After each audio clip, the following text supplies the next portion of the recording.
పరిశుద్ధమైన నామంలో అడిగి వేడుకుంటున్నాం పరమ తండ్రి, ఆమేన్.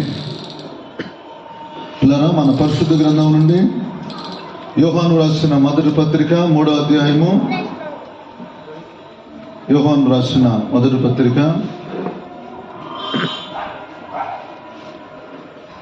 3వ అధ్యాయము 5వ మాట చదువుకుందాం. పాపములను తీసివేయుటకై ఆయన ప్రత్యక్షమాయనని మీకు తెలియను. ఆయన యందు పాపమేమియూ లేదు. ఆయన యందు నిలిచియుండువాడు ఎవడును పాపమును చేయడు. పాపము చేయవాడెవడును ఆయనను చూడను లేదు, ఎరుగును లేదు. చిన్నపిల్లలారా, ఎవరిని మిమ్మను మోసపరచనీకుడి. ఆయన నీతిమంతుడై ఉన్నట్లు నీతిని జరిగించు ప్రతివాడును నీతిమంతుడు. అపవాది మొదట నుండి పాపము చేయుచున్నాడు గనుక పాపము చేయవాడు అపవాది సంబంధి.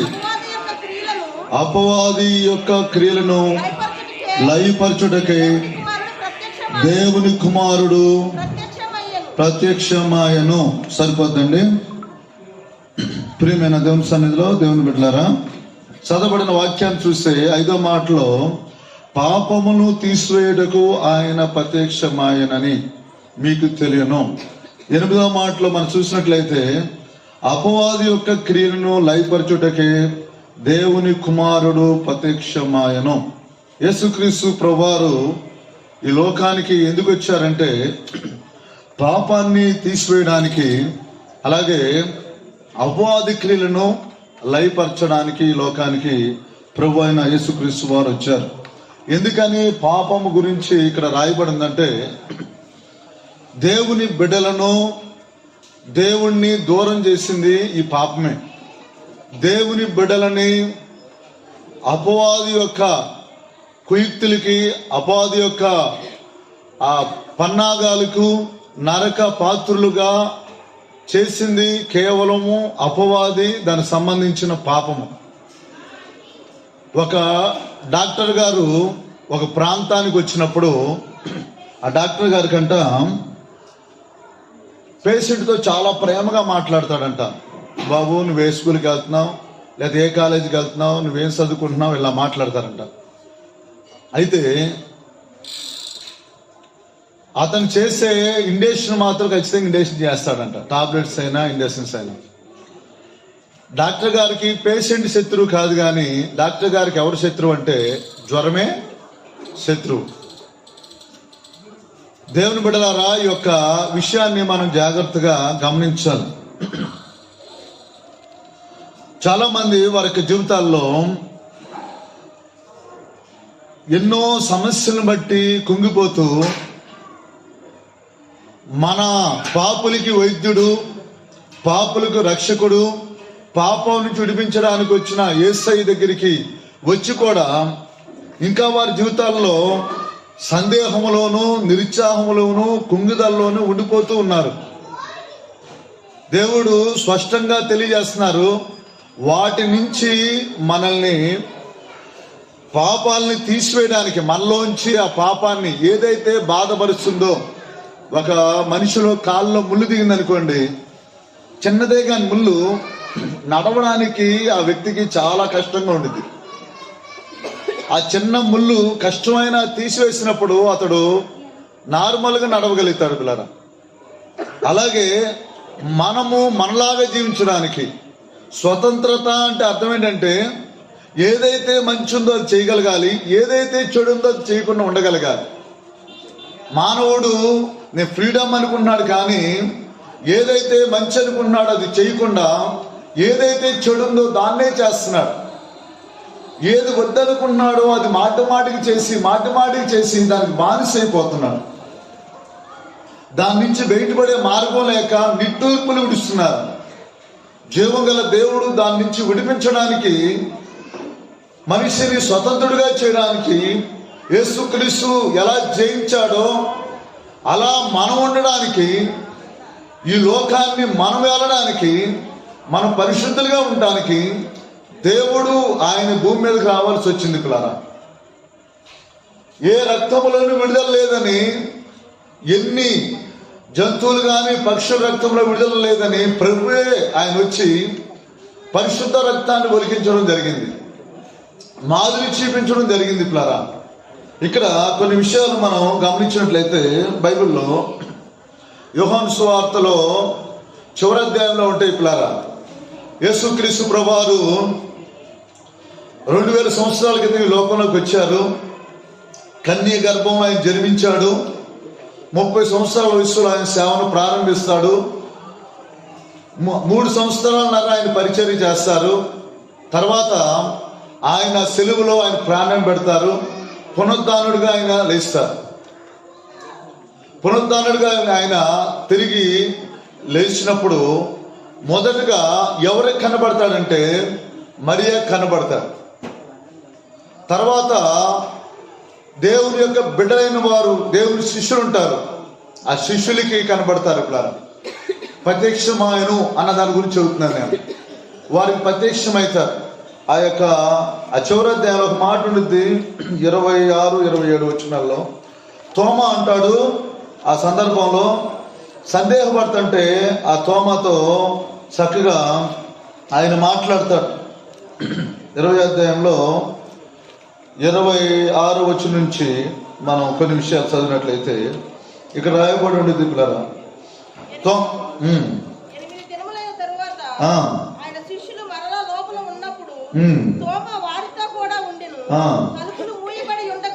తలుపులు మూయబడి ఉండగా యేసు వచ్చి మధ్యలో నిలిచి మీకు సమాధానం కలుగును గాక నేను. తరువాత తోమాను చూచి నీ వేలు ఇటు చాచి నా చేతులు చూడుము, నీ చెయ్యి చాచి నా ప్రక్కలో ఉంచి అవిశ్వాసివి కాక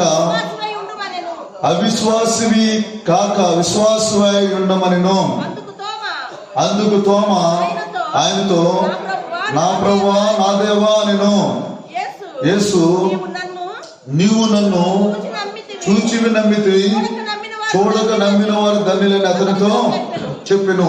ప్రియమైన దేవుని సన్నిధిలో దేవుని బిడ్డలారా, యేసుక్రీస్తు ప్రభువారు పునరుద్ధానుడైన తర్వాత మినిమం 40 దినాలు భూమి మీద శిష్యులైన వారికి, దేవుని బిడలైన వారికి, విశ్వాసులైన వారికి ఆయన ప్రత్యక్షమవుతాడు.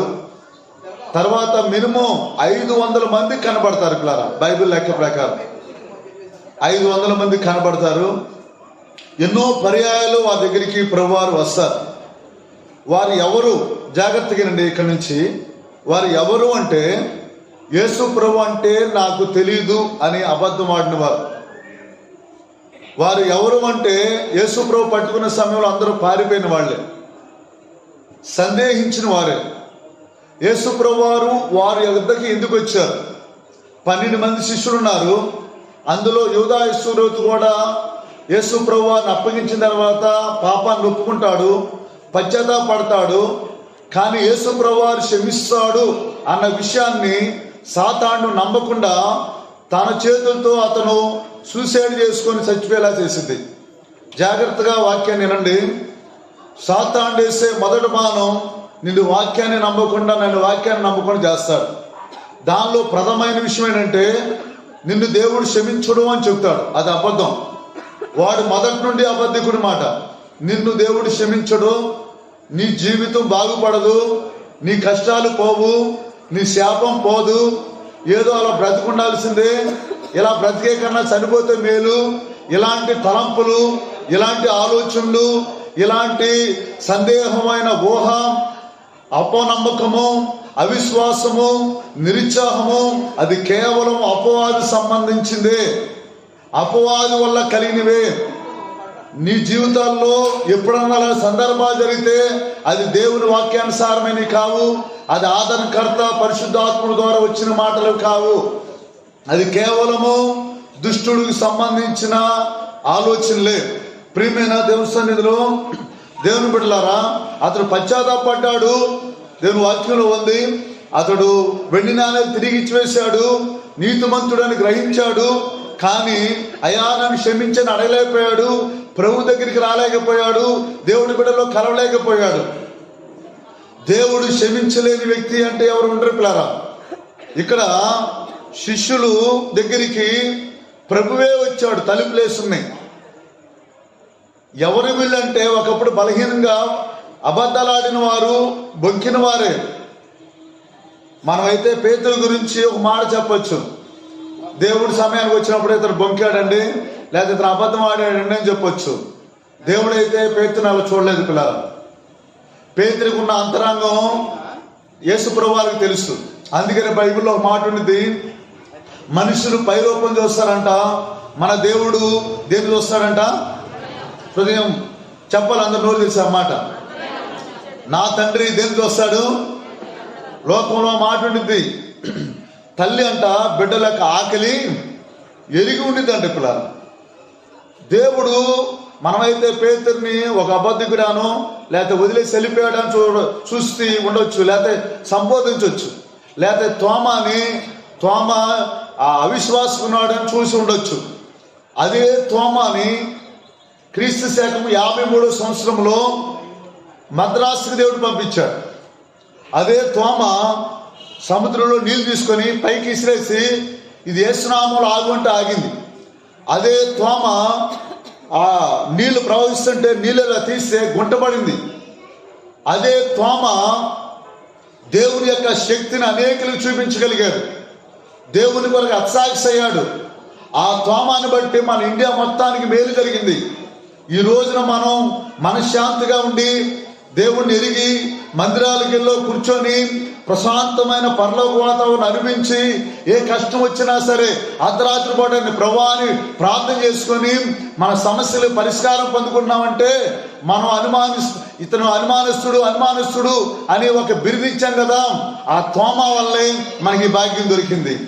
తోమాని సహజంగా మనుషులందరూ అలా చూడొచ్చు, దేవుడు అలా చూడలేదు.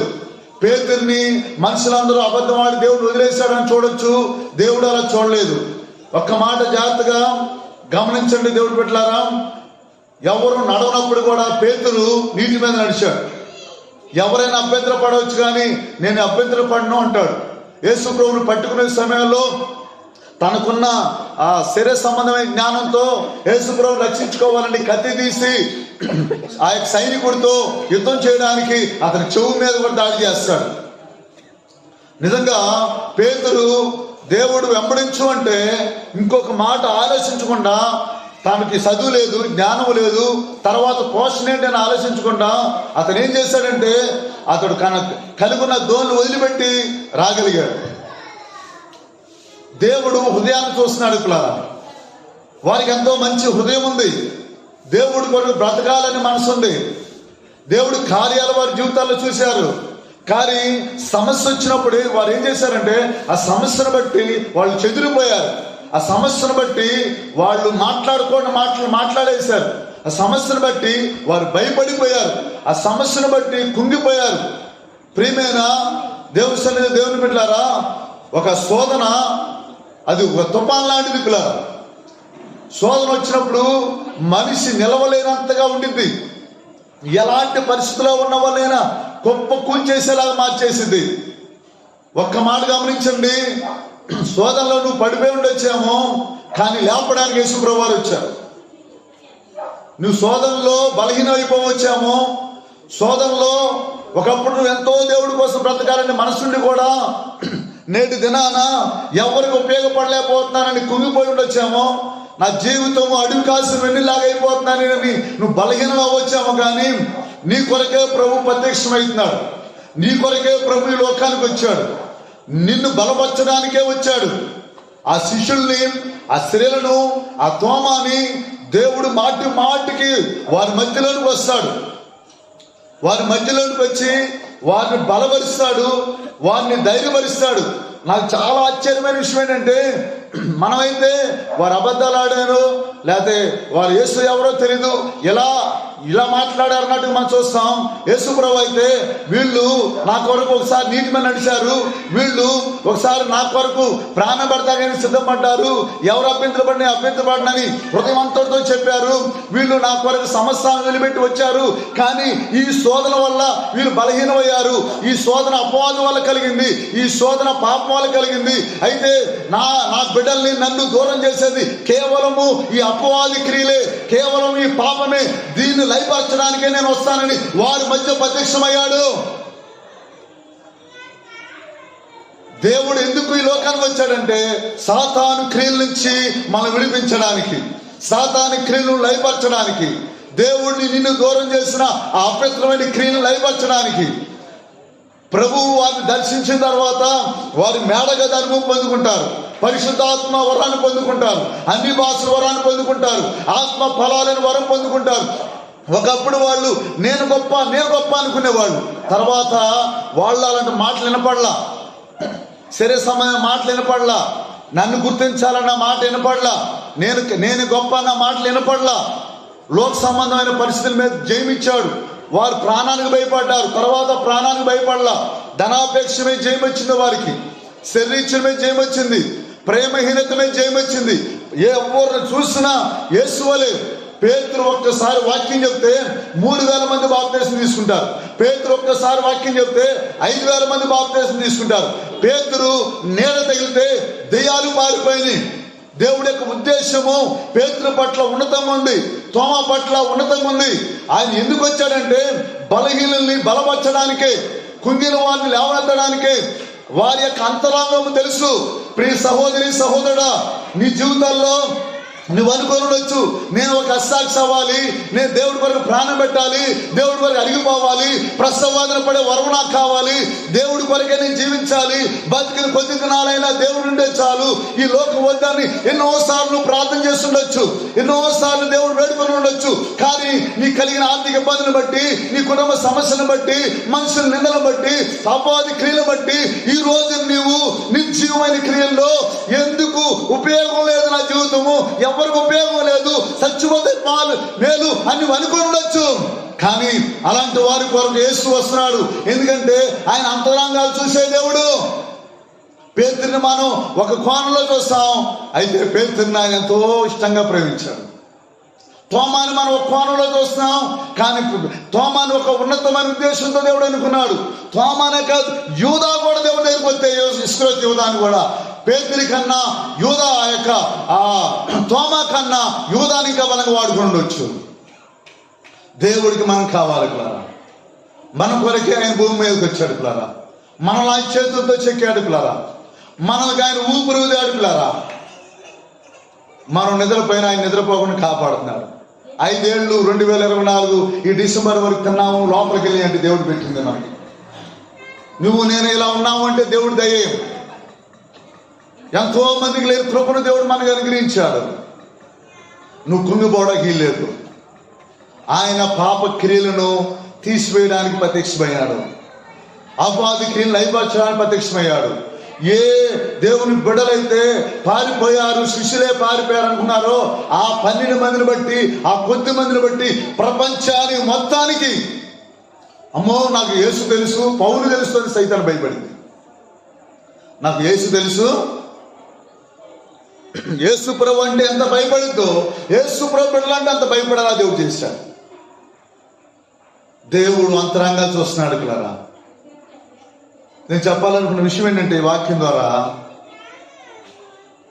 నీకు మంచిగా జీవించాలని ఆశను చూసారా, దాన్ని ఎవ్వరూ అర్థం చేసుకోకపోవచ్చు. నువ్వు ప్రస్తుతానికి జీవించలేకపోవచ్చు, ప్రస్తుతానికి అలాంటి పొజిషన్లో నువ్వు లేకపోవచ్చు, భయంకరమైన పొజిషన్లో నువ్వు ఉండొచ్చు. మంచిగా జీవించాలన్న మనసును చూసారా, అది మాత్రం చచ్చిపోకుండా జాగ్రత్త చూసుకోండి. దేవుడిని చేయబట్టుకుంటాడు, దేవుడిని చేయి లేవనెత్తాడు. వేల మందికి దేవునికరంగా దేవుడు మనం మార్చింది కాదు. హృదయంలో ఉన్న ఆశను దేవుడు తీరుస్తాడు. బైబిల్లో ఉండిద్ది 107:109 ఏంటంటే, ఆశ గల ప్రాణమును ఆయన ఏం చేస్తాడంట, చెప్పాలి, అందరు రోజు చెప్పండి అన్నమాట. ఆశ గల ప్రాణమును, శిష్యులు ఆశ పరిశుద్ధమైందే కాదా?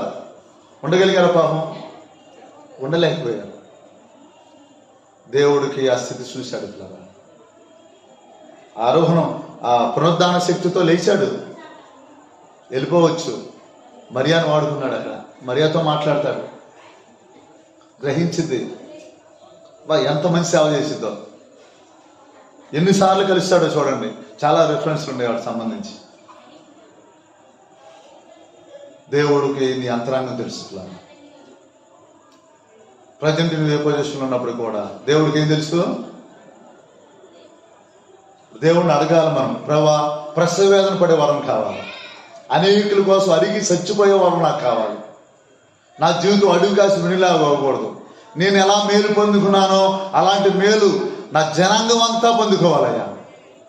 నాతో నువ్వు ఎలా మాట్లాడావో నా జనాంగం అందరితో నువ్వు మాట్లాడాలయ్యా. నన్ను వాడుకో ప్రభా. శరీరం మీద జయం లేదా? దేవుడు రక్తంతో మనకి ఆ యొక్క శరీరం మీద జయమిస్తాడు. నేత్రాశ మీద జయమిస్తాడు. నేను గొప్ప ప్రేమ లేదు అప్పుడు.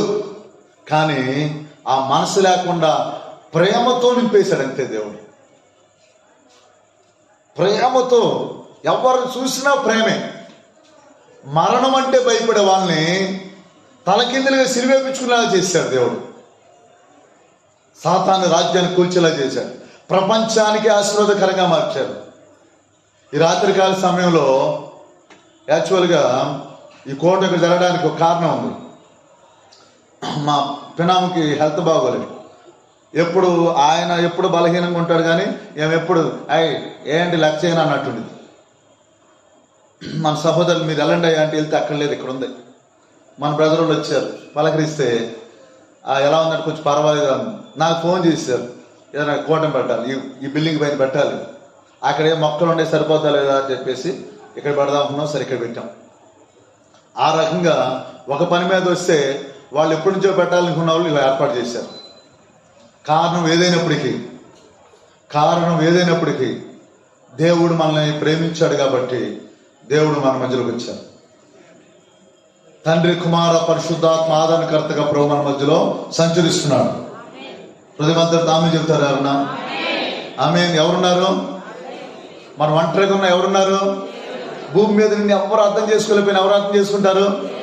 ఎవరు అపార్థం చేసుకుని ఎవరు అర్థం చేసుకుంటారు? ఎవరు తోడు లేకపోయినా ఎవరు తోడు ఉంటారు?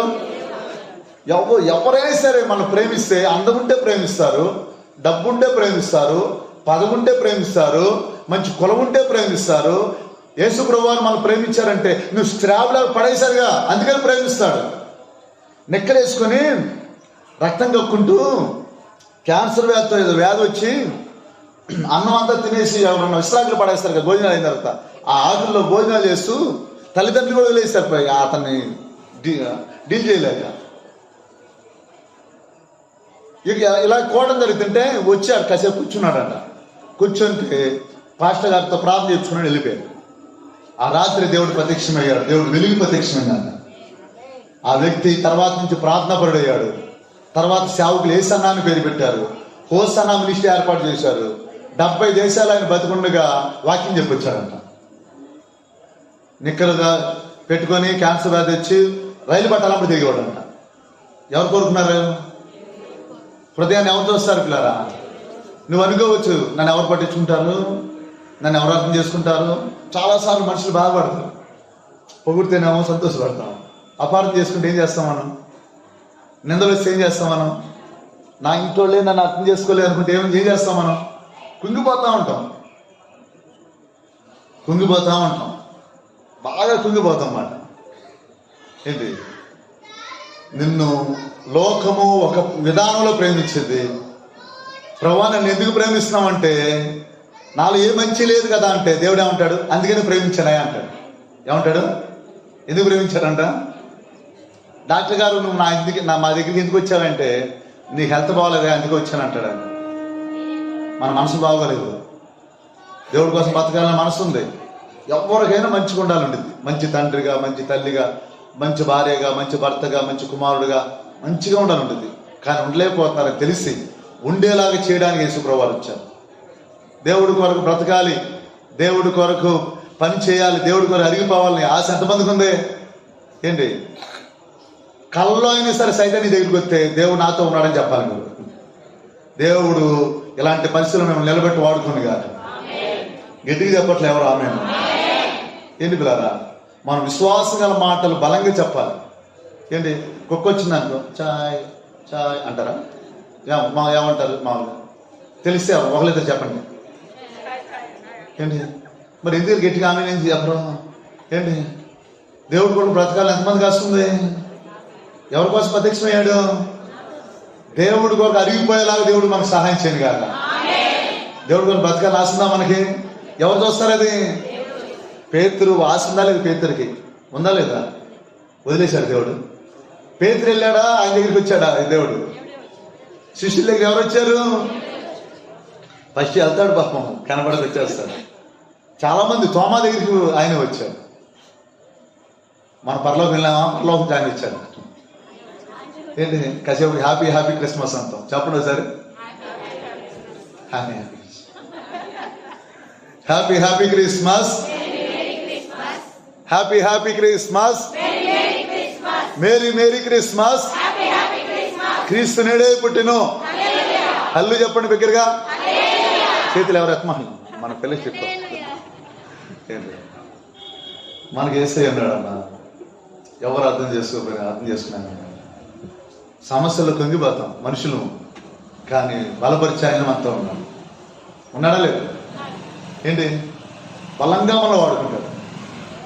ఏంటి, అపోస్తులాగా మనం వాడుకునిగా. ఇప్పుడన్నా ఆమె గట్టి చెబుతారా? ఏంటి, ఆస్తి గల ప్రాణమును చెప్పాలి. నేను సగం చెబుతాను, మీరు సగం చెప్పాలి. ఆస్తి గల ప్రాణమును చెప్పండి. ఆస్తి గల ప్రాణమును దానియేలు ఆస్తిని వేసే తీర్చును గాక. అంటే నా ఆస్తి తీర్తాడు, మీ ఆస్తి పేర్లు లేవు. ఎవరికి పేర్లు లేవు ఇక్కడ. దానియేలు నా ఆశను దేవుడు తీర్చును గాక. ఏసై కోసం అరిగిపోయి ప్రసవేదన పడి అత్సాక్షి అయ్యి అబ్రాయి గల బతికి చచ్చిపోయేలా దేవుడు నన్ను చేయను గాక. మీరు ఎప్పుడు ఆమె చెప్పండి, మీ పేరు చెప్పరు. ఇక ఒకసారి చెప్పండి, ఎంతమంది చెబుతారు దేవుడిని ఆశ తీర్చింది కాక? పేర్లు లేవు ఎవరికి. దానియేలు ఆశను తీర్చింది కాక. ఆనాడు పేతురు ఆశను తీర్చింది దేవుడు, తోమా ఆశను తీర్చింది దేవుడు, ఫిలిప్ ఆశను తీర్చింది దేవుడు, యోహాను ఆశను తీర్చింది దేవుడు, అంతరాంగం నెరిగిన దేవుడు, కుంగిపోయిన వారిని బలపరిచి అపవాదికి లయపరిచి పాపాన్ని తీసివేసి కోపాన్ని తీసివేసి శరీరాశను తీసివేసి భయాన్ని తీసివేసి లోకాశను తీసివేసి యేసు ఎలా ఉంటాడో అలా ఉండేలా చేసింది దేవుడు. ఆనాడు ఉన్న దేవుడు తండ్రి కుమార పరిశుద్ధాత్ముడుగా అల్పయమేగా ఆది అంతముగా నిన్న నేడు ఏకరీతిగా భూత భవిష్య వర్తమాన కాలాల్లో నేటికి వాక్య రూపిగా మన మధ్యన ఈ దేవుని మొదట్లో వచ్చిన దేవుడు మన ఆశను తీర్చడం. ఆశపడితే మనల్ని కూడా అపోస్తులుగా దేవుడు వాడుకోదు కాక. ఆమేన్. బలో యేసుక్రీస్తు మహారాజుకే. మనం వదిలేస్తాడు దేవుడు. ఏంటి, ఎవరు వదిలేసినా యేసే నేను వదలని చెప్పాలి. పక్కన వాళ్ళకి చెప్పండి ఆ మాట. నేను ప్రార్థన చేస్తాను. నాకు సపోర్ట్ ఎవరనుకున్నావు చెప్పండి ఒకసారి దగ్గరికి చెప్పాలన్నమాట. ఎవరనుకున్నావమ్మా చెప్పండి. ఎవరో పేరు చెప్పారు. ఎవరున్నారు? సైతాన్ని ఉలికి పడతారు కదా. చాలా మంది నేను చూస్తున్నాను. మీరు ఏమనుకున్నాను? దేవుని బిడ్డలు ఎంతో మంది మంచి దర్శనాలు, మంచి వాగ్దానాలు, మంచి మారు మనసు, మంచి పునాది, ఎన్నో కాలాలు చూసిన వాళ్ళు కొన్ని సమస్యలను బట్టి బాగా కుంగిపోతున్నారు. ఏంటి, నేను చెబుతున్నాను. ఒక అతనంట బాగా పిచ్చ తాగిపోతానంట. దేవుడు అంటే బాగా ఇష్టం అంట. ఎవరంటే ఇష్టం అంట? పాటలు బాగా పాడతాడంట. హల్లెలూయా అని బిగ్గరగా చెబుతాడంట బాబు. కానీ సాయంత్రం అయ్యేపాటికి ఏం తాగుతాడంట? ముందు తాగుతాడంట. అతడు ఒకసారి వాక్యం విని ఇక ఆ రోజు నుంచి బింగ్ చేశాడు. బాటిల్ మీద చేసి ప్రార్థన చేస్తాను. ప్రభా, దీన్ని నేను మానేయాలి, దీన్ని నేను నా చేతులతోనే పగలగొట్టాలి. దీన్ని ముందు బాటిల్ని నువ్వేం చేస్తావో తెలియదు. నాకైతే నేను వద్దనుకున్నాను. సాయంత్రం వచ్చేపాటికి ఆ టయానికి నేను పగలంతా బాగానే ఉన్నా, సాయంత్రం అయ్యేపాటికి ఆ టయానికి అది ప్రార్థన చేస్తూ ఉంటే తన ఆశని దేవుడు తీర్చి ఆయన శక్తిని ఇచ్చాడు అనుకుంట. ఒక రోజున అదే బాటిల్ ఇంట్లో లేకుండా మొత్తం తీసుకెళ్ళి పడేసి సేవ చేస్తాను. 3 సిగరెట్లు దారం కట్టుకుని తాగేవాడు. అన్నంలో కళ్ళు పోసుకు తినేవాడు. ఇప్పుడు ఖమ్మంలో సేవ చేస్తాను. దేవుడు ఆస్తి ఇచ్చారు, తెచ్చలేదు. ఏంటి దేవుడు మనకు ఉన్నాడు, ధైర్యంగా ఉండండి. ఏంటి ఎప్పుడు చూసి ఈ పైట్ సంఖ్యలు ఇట్లా రాసుకుంటూ మానేసి నాకేం దేవుడు ఉన్నాడని. ఉన్నాడా లేదా? ఉన్నాడా లేదా? ఏంటి అడగండి. అంట్లు తోమేప్పుడు, బట్టలు ఉతికేప్పుడు, ప్లాన్ చేసి నాకు ఇలా ఉండాలి లేదయ్యా, ఎందుకయ్యా, కాదులా కలకాలం కాదు, 4 రోజులు బతినా నేను వాడుకుంటావా? వాడుకోవా. ఏదైనా ఉంటే చెప్పు, నాకు సరిచేయి. నేను ఏ విషయాల్లో డాక్టర్ గారికి చెప్తామో రంగాల్నే, అయ్యా ఏది తగ్గినా నడినొప్పి తగ్గట్లేదయ్యా, జ్వరం తగ్గట్లేదా, తలనొప్పి తగ్గట్లేదా, మన డాక్టర్ గారు ఎవరో అయ్యి నీకు ఏదుందో, నాకు ఏది తగ్గిన కోపం పోవట్లేదయ్యా, ఈ పిసినారం ఏదుంటే చెప్పేసి తీసేస్తాను. ఆమె దేవుడు తీసేస్తాడా? తీసేయరా? అదే నా వాక్యంలో ఉంది. తీసేస్తానాడా లేదా? కళ్ళు మూసుకొని ప్రార్థన చేసుకుందాం. నిలబడినట్లయితే ప్రార్థన చేసుకుందాం. దేవుడు బలహీనను వాడుకుంటాడు, శక్తిహీనను వాడుకుంటాడు. శిష్యులు బలహీనలే, వారి అంతరంగా ఎరిగిన దేవుడు ప్రపంచానికి ఆశీర్వాదకరంగా దేవుడు మార్చివేశాడు. ప్రపంచానికి దీవునికరంగా దేవుడు మార్చివేశాడు. చిన్న ప్రార్థన చేసుకుందాం. అందరూ చేతులెత్తి, యేసయ్యా నా ఆశ తీర్చయ్యా. ఒక్కసారి చెప్పండి, నేను చెప్పినట్టు, యేసయ్యా నా ఆశ తీర్చయ్యా. అడుగు కాసిన వెళ్ళిలాగా నా జీవితం అయిపోయిందయ్యా. నాకు ఈ జీవితం వద్దు ప్రభా, నాకు ఈ బ్రతుకు వద్దు ప్రభా, నన్ను వాడుకో ప్రభా, నా చేయి పట్టుకో ప్రభా, నేను పరిశుద్ధంగా బతకాలి ప్రభా. సోదరులో ఓడిపోయానయ్యా, సోదరులో పారిపోయానయ్యా, నీవెవరో తెలియదు అన్నట్టుగా బతికానయ్యా. నీకు అవమానకరంగా జీవించిన వాడు నేనే, దానియేలు వ్యక్తిని నేనే, ఆ పాపిని నేనే నాయన. నా కళ్ళు పాడు చేసుకున్నా, నా దేహాన్ని అపవిత్రపరుచుకున్నా. దేవా నీవే నా దిక్కయ్యా, నీవే నా తండ్రివయ్యా. నువ్వు అక్కడవే నన్ను ఎరిగిన దేవుడు నాయన, హృదయాంతరంగా ఎరిగిన దేవుడా. విరిగి నలిగిన మనసును అలక్ష్యం చేయవుగా ప్రభా. నీ శిష్యుల్ని ప్రపంచానికి ఆశీర్వాదకరంగా మార్చావయ్యా. మమ్మల్ని చేయండి అయ్యా. ఆ మాట చెప్పండి, చేతులు తీసయ్యా. నన్ను వాడుకో ప్రభా, నాకు జయాన్ని ఉండయ్యా, నాకు ఆ శక్తిని ఉండయ్యా, నన్ను బలపరచండి అయ్యా. పరిశుద్ధులైన తండ్రి, పరిశుద్ధమైన నామంలో అడిగి వేడుకుంటున్నాం పరమ తండ్రి, ఆమేన్. పిల్లరా, మన పరిశుద్ధ గ్రంథం నుండి యోహాను రాసిన మొదటి పత్రిక 3వ అధ్యాయము. యోహాను రాసిన మొదటి పత్రిక 3వ అధ్యాయము 5వ మాట చదువుకుందాం. పాపములను తీసివేయుటకై ఆయన ప్రత్యక్షమాయనని మీకు తెలియను. ఆయన యందు పాపమేమియూ లేదు. ఆయన యందు నిలిచియుండువాడు ఎవడును పాపమును చేయడు. పాపము చేయవాడు ఎవడును ఆయనను